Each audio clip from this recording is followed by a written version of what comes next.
Next year is going to be tough.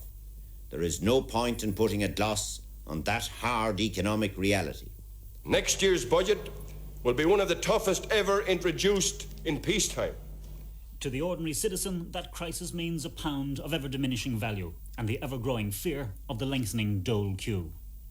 And that's what the crisis is to you and to me this Christmas. Our money losing its value, the fear of the dole queue looming ever larger in our lives. So what are the symptoms of that crisis? Unemployment, now the worst since the war, and looming up the fearful task of finding 300,000 extra jobs by the mid-80s. Will it be a case of back to the days of the emigrant ship?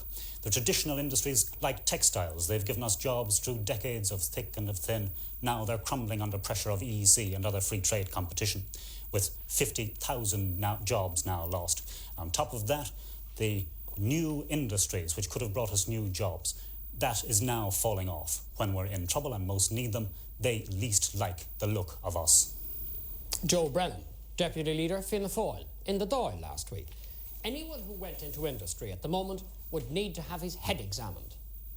Productivity. For every item an Irishman produces, a German will produce nearly 2. So they can sell at nearly half our price.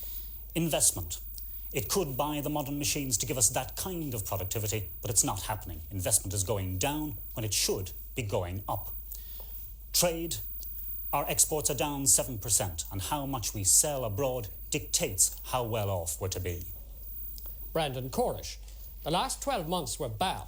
The next year could be even worse. Inflation, 23.9%. Every pound you earn will buy you nearly 1/4 less than it did this time last year. It's the money disease, and we suffer more of it than any other country in Europe. Government borrowing. The country is now up to its neck in hock like it's never been before. Even paying the interest on what we've borrowed abroad now costs us £234 million a year. Last night came news that we borrowed another £200 million, making it a total national debt of £2,700 million. And that is what our economic crisis looks like.